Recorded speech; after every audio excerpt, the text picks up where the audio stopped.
بلدیہ وسطی میں یقینی طور پر افسران و ملازمین عید ایڈوانس کی تنخواہوں سے محروم تھے، تاہم وزارت بلدیات کی طرف سے ایڈمنسٹریٹر کی تعیناتی اور منسوخی کے بعد ان کی تنخواہیں مزید تاخیر کا شکار ہو گئی۔ تاہم اکاؤنٹس آف سیکشن نے تمام تر تیاریاں مکمل کر کے رکھی ہوئی ہیں، تاہم ایک بار پھر تنخواہیں تاخیر کا شکار ہوتی دیکھی جا سکتی ہیں۔ ہم آپ کو بتاتے ہیں کہ بلدیہ وسطی میں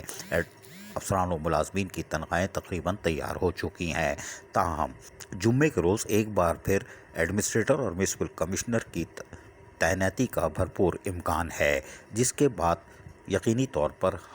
ہفتے کو یا پھر پیر کو ایڈمنسٹریٹر اور میونسپل کمشنر اپنے عہدوں کا چارج سنبھالیں گے، جس کے بعد ایک بار پھر بینک میں ان کے دستخط جائیں گے اور اس کے بعد تنخواہوں کی ادائیگی ممکن ہو سکے گی۔ تاہم کوشش یہ کی جا رہی ہے کہ افسران و ملازمین کی تنخواہ پیر تک ادا کر دی جائے، جس کے لیے موجودہ ایڈمنسٹریٹر اور ڈپٹی کمشنر طه سلیم اور میونسپل کمشنر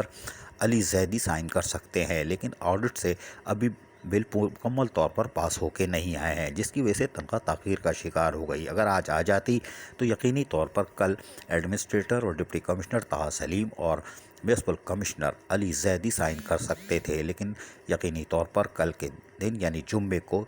ایک بار پھر ایڈمنسٹریٹر اور میونسپل کمشنر کی تقرری اور تبادلے کے امکانات ہیں، جس کے بعد وہ پیر کو چارج لینے کے بعد بینک میں دستخط ہوگی اور اس کے بعد ہی تنخواہوں کی ادائیگی ممکن ہو سکے گی۔ تو اس طرح ہم کہہ سکتے ہیں کہ بلدیہ وسطی کے افسران ملازمین کی عید ایڈوانس تنخواہ جو 18 جولائی کو ہونی تھی، وہ اب آئندہ ہفتے بدھ کو ممکن ہو سکے گی۔ عزیز عارف، KBS بلدیاتی نیوز، کراچی۔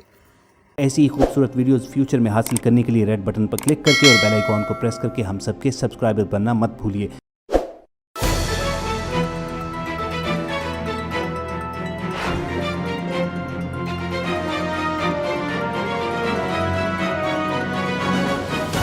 KBS بلدیاتی نیوز۔